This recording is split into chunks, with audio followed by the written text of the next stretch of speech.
So, yeah. Great. All right. Look, ready to go. Thank you to everybody for joining us today. And I'm pleased to be able to report that the Therapeutic Goods Administration, the TGA, Australia's medical regulator, has provided provisional determination, which allows for Pfizer to submit their application for the Pfizer vaccine for 5 to 11-year-olds. That will be done on an expedited basis. And so there are then 3 stages from here. Pfizer will need to submit its data, which we're hoping will come in the coming weeks. I've been working with the CEO of Australia and Pfizer and Harris last week and this week to that effect. Then the TGA, which has already begun its process of assessment, will assess the final data. And if they provide a green light, the Australian Technical Advisory Group on Immunisation will also do their consideration. And if they provide a green light, then we provide the vaccine. We're very confident that all of these processes will proceed. But as ever, we follow the medical advice. What does it mean? It means that we have the supply, we have the distribution mechanisms. At the moment, we're seeing roughly over 300,000 vaccines a day on weekdays and a similar number over the course of the weekend that are being distributed. And we will just continue going on, as we've done with 12 to 15-year-olds, as we've done with the boosters for the severely immunocompromised. And so I think that's a very important sign, and it offers additional support and protection for parents and families.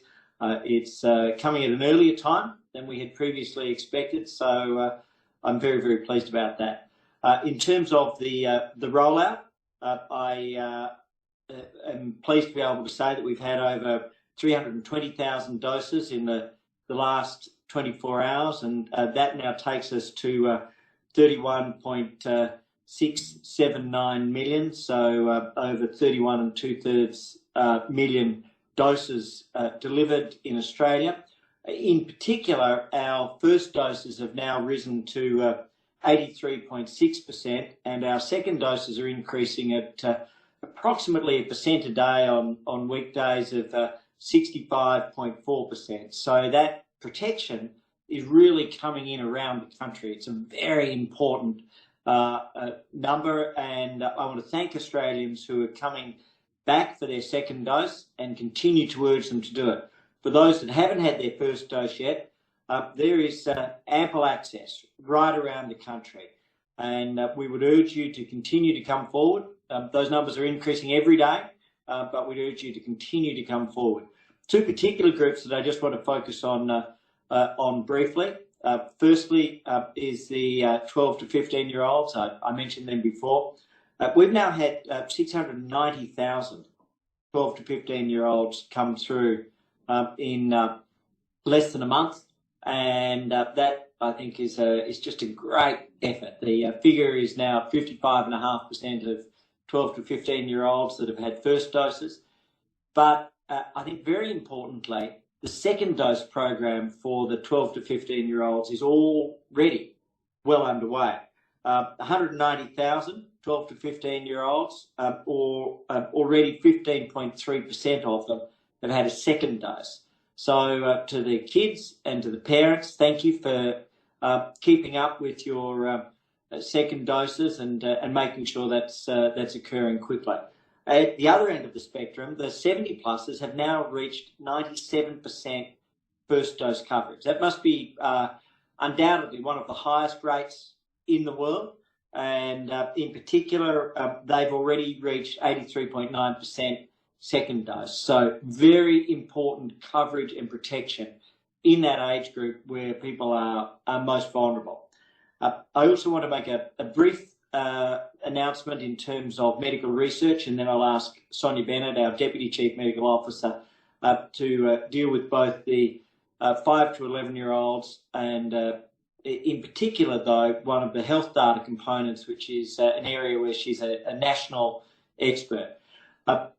There's $30 million that I'm delighted to announce is being released for grant application rounds, competitive grant application rounds under the Medical Research Future Fund. 2 programs, a $20 million program under the Emerging Priorities program, which is focusing on childhood and teen musculoskeletal research, and this is about diagnosis and treatment. Many young kids, many teens will have spinal conditions. It could be something, or more broadly, musculoskeletal conditions. It could be something such as juvenile arthritis, and it can be painful and debilitating, which often in itself is a real concern for parents. But prolonged chronic pain can, at any age, have an impact on mental health. And so this research is, I think, really timely and very important. The other part of it is $10 million under our health data program to focus on emerging pathways for health data. It's an area where Sonia Bennett, our Deputy Chief Medical Officer, is genuinely one of our national experts and leaders. So I'm delighted to turn over to Sonia on the health data program, but also on the rollout. Thank you very much, Minister. Morning, everybody. So I'll start with the vaccine rollout first and the announcement around the TGA provisional determination for the Pfizer vaccine for 5 to 12-year-olds. So I think that's a very welcome move and progression. As we know, children are less likely to get infected. They are less likely to have severe disease and also less likely to transmit the infection to others. However, as vaccination rates increase in those people eligible to receive vaccination, we will, and in fact have seen, increased rates of infection in children. So this is a welcome step, I think, and really serves to further protect children and their families and schools as well. Support schools staying open as well. As we know, schooling and education is very important for children. And as we move into reopening Australia into phases, we want to see schools stay open as well, and that will further support that. So that's very welcome. And just moving on to the announcements about research investment, as the Minister said, any investment in research is always welcome, particularly the investment in funds for youth, young children and adults around musculoskeletal diseases, because any disease is debilitating musculoskeletally, but particularly for children who haven't, we don't expect to see that sort of disability in children, and so investment in research is very welcome. But with respect to health data, I think it's very timely. We've got an extensive range of population health and health service data sets around the country, both at a state and a national level, and all of those data sets serve a specific purpose and are all useful in their own right. But the investment in capability to further enhance linkage of those data sets is a really powerful tool to better support researchers in moving forward and doing research in both understanding diseases, preventing diseases, treatments, and policy development and evaluation. So it's a very welcome step forward. And I think the other benefits that we'll see from that investment are just reduction in duplication of data sets. So if you're able to link the different information across data sets, then it reduces duplication, improves efficiency, and really makes that information much more powerful and improves the quality of data. So I think that's a very welcome addition, very timely in COVID. We've seen how important data is for informing our policy in response to the COVID-19 pandemic. And I think that's going to go a long way and will be very welcomed by researchers as well as policymakers. Thanks, Sonia. So with the questions, I might start with Rachel, and then if we work across the room, please. So, Rachel. Thanks, Minister. We've heard this morning from the COVID-19 committee that Indigenous double-dose vaccination rates are 23% behind the rest of the general population. An acceleration effort was started a couple of months ago, but what else is being done? Are you going to boost that acceleration program to try and bring these vaccination rates up? Sure. So Indigenous rates at the moment are 57.5% first dose, 42.3% second dose. And as Pat Turner, who's the CEO of the National Aboriginal Community Controlled Health Organisation, said, it's not a question of access. It's very much a question of either hesitancy or confidence. And Pat was absolutely clear with health ministers in that statement. And so our task now is to work collectively of federal government, state government, Indigenous leaders, Indigenous representatives and media to help encourage and boost that take-up. Because you actually see that difference that you talked about in urban areas. So in parts of Western Sydney where there are very, very high rates of vaccination and there's been extremely good access, you still have a differential. And so it's very much about three things going forwards. One is the continued program of rolling out around the country and presenting and presenting and presenting. And so it's not just one opportunity, we're providing multiple opportunities. Two, we're taking a different approach, and there's a lot more work which was done, for example, in Wilcannia, of having to literally go house to house. And so within communities, there's a lot more direct outreach house to house, even though there's the access, even though there's the availability. And the third is the confidence building program around the country. And that's very much a partnership with Indigenous communities. And we're focusing on what is the message that best works in each community. So those rates have come up significantly right from the outset. This has been a priority. There has been, as Ken Wyatt said, as Pat Turner has said, hesitancy or a sense that I'm safe, I don't need to do this. But we're continuing that work and that message through those three programs. Andrew.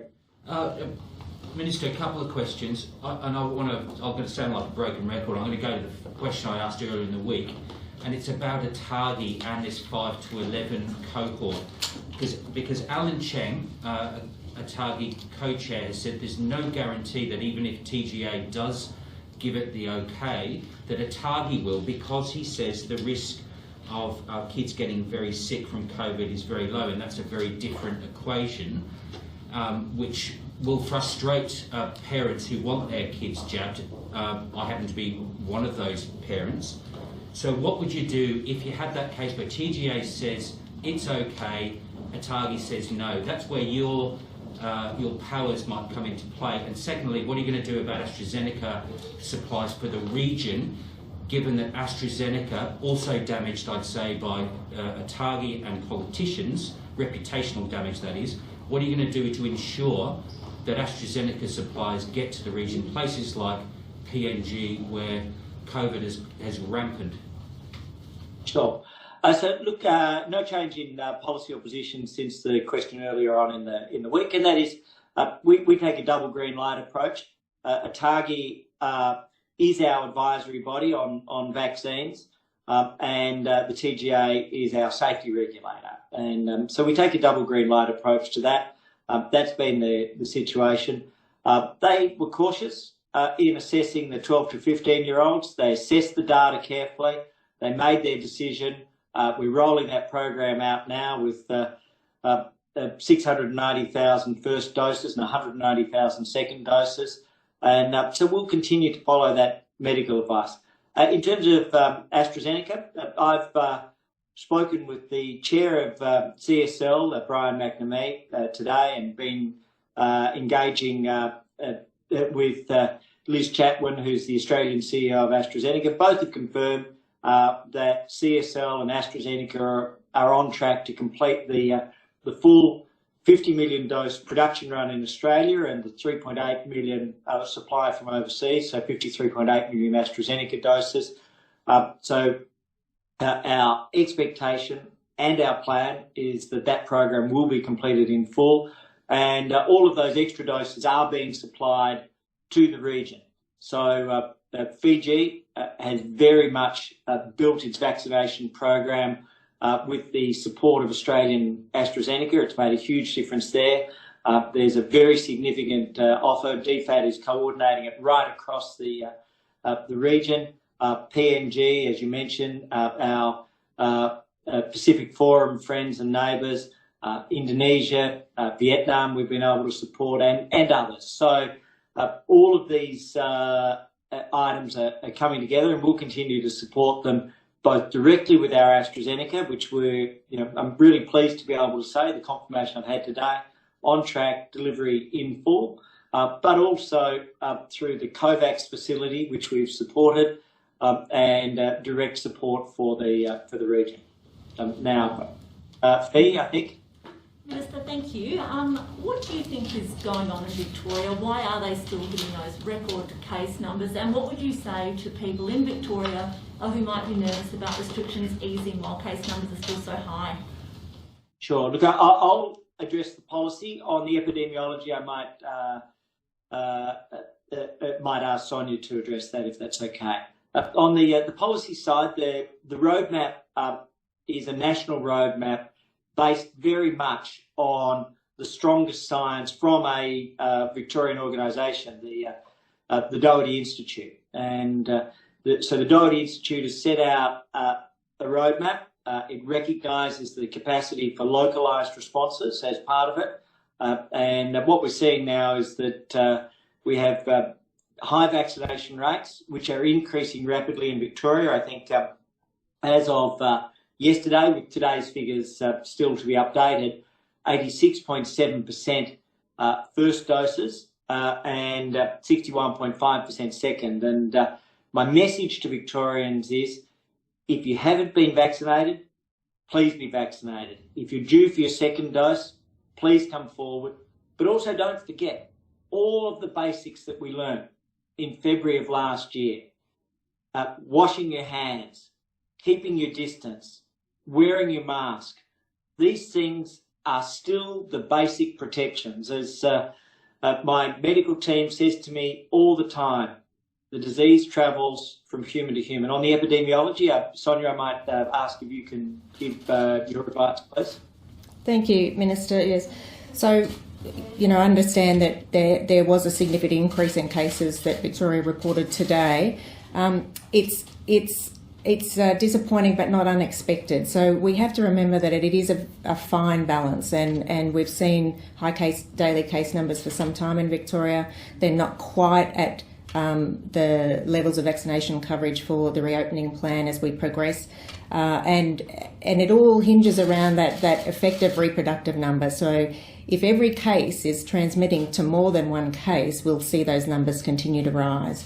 But what we need to see, which is a combination of measures of increasing vaccination coverage, the community continuing to implement those measures such as hygiene, getting tested when unwell, check-in codes, supporting contact tracing, and complying with the social restrictions in place, we should see that reproductive number come under one. That's what we want to see, and that's when we'll start seeing case numbers come down.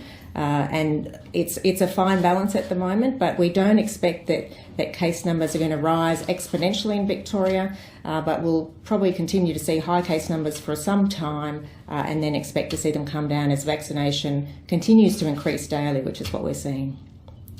Right, and behind Fee, please. I apologise, not able to. It's Chloe from Network 10.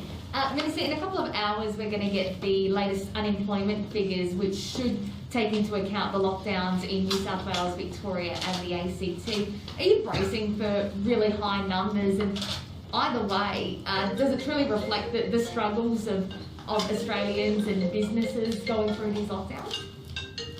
Sure. So look, I'll respectfully allow the numbers to come in and speak for themselves. I don't have any early insight on that, but we do know that these lockdowns have been immensely hard. That's why the COVID disaster relief payment was not only put in place, but why it's been so important. It keeps people connected to their employers, and so the lockdowns have been hard for workers and for families. They've been hard for individuals and also for small business owners. And so these disaster relief payments have kept people attached to their employers, but we'll let the numbers speak for themselves on that. Our plan is the vaccination allows the progressive opening. We're seeing that progressive opening in New South Wales, and others are on a path to that as the numbers increase. And that allows for people who are employers to have the confidence that they can have their business back, which allows so many more people to be connected to their employer than would otherwise be the case. But it's been hard, and Australians have been magnificent, and it's another difficult day in Victoria, but we'll get there. We really will. The fact that the vaccination rates are continuing to increase in New South Wales and Victoria at over 1% a day for second doses, that there's the ACT at over 97% first doses. These are important signs, and we're beginning to see some momentum in Queensland and WA coming through with their first doses. Now, if I might come on my left to the front, please. Hi, I'm Minister. It's Sherry from the Herald Sun. Just back on AstraZeneca manufacturing, has Australia considered extending the contract beyond 50 million to help support more of the developing countries in our region? And if not, why? Well, we've already committed to supporting developing countries in the region, and the way to do that is through the AstraZeneca contract. The agreement with CSL was always for 50 million production. They're not a contract manufacturer. They're one of the world's leading vaccination producers of it in their own right. So they've taken a massive disruption. They've been really outstanding Australian citizens. They've acted for the national interest. They've diverted themselves enormously. They've worked literally around the clock. I know the teams. I've met the teams. They've been working, 24 hours. So that was always the commitment. Our commitment to the region is through AstraZeneca, through direct doses, and through the COVAX facility. So this is one of three ways, and there's a lot more doses. Pretty much everything that's produced from here on in will go to the region. And as I mentioned before, the Fiji case is a really powerful one, where we were able to provide large volumes of early doses to the region direct from Australia, and that has helped Fiji. So we expect to complete that contract. It's on track, it's on time, reaffirmed this morning both by the CSL Global Chair, by the AstraZeneca Australian CEO, and I couldn't be more thankful. Behind, please. Minister, just to follow up to that, aid organisations have expressed the need for ongoing access and assured supply of vaccines to the Pacific and to other developing nations. If we're not extending that contract into 2022 after those 53 million doses, are we going to be supplying the Pacific with some of our Pfizer, some of our Novavax? How are we going to continue that supply into countries that don't have adequate supplies? So we have an ongoing commitment to the region. We have over $530 million that's been committed all up to vaccine supply across the region. We have over 60 million doses that we're focusing on in particular as a nation, and that's an ongoing commitment. So the contract is being delivered in full. The doses are being shared, but it was only ever one of the methods, and it was never contemplated that CSL would become a contract manufacturer for others. They have important global vaccine roles as well as Australian vaccine, antivenom, Q fever, influenza and other roles to be playing. And so we have a strong, clear, ongoing commitment to the region. Of all the countries in the world, we've been one of the most generous and most focused, because it's the right thing to do. And, I know, talking with other leaders in the region, that they are deeply appreciative of what Australia has done. I was talking with the Vietnamese ambassador recently, and the support that we've been able to provide has been very helpful to them. And then just up in the back corner, please. Thanks, Minister. This is Jared from the Canberra Times. A number of state and territory health ministers have asked you to extend the 50-50 funding arrangement for public hospitals until 2023. Is that something you would consider in light of what COVID will likely do to our health system in the next 12 months? So the COVID partnership is just that. It's a COVID partnership. It has been extended. It's on an ongoing basis during the course of the pandemic. And we've already paid over $6.3 billion under that.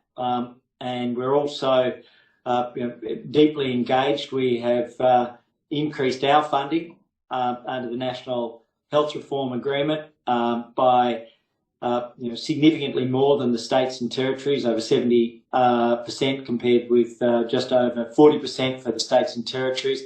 We'd encourage them to match the increases that we have put in place on that.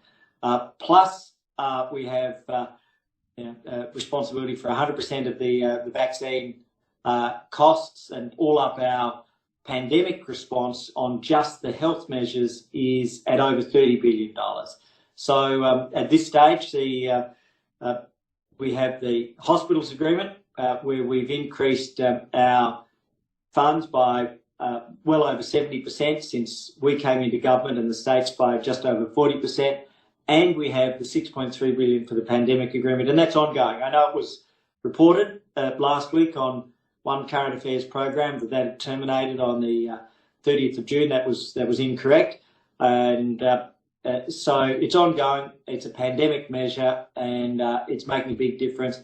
And then, of course, we have the private hospitals guarantee, where we again pay 100%, and that's being utilised in New South Wales and Victoria in different roles. So strong, clear support. Today, the critical things are we're still delivering over 2 million doses over the course of the last 7 days. So we're running at a rolling 7-day average of over 2 million doses.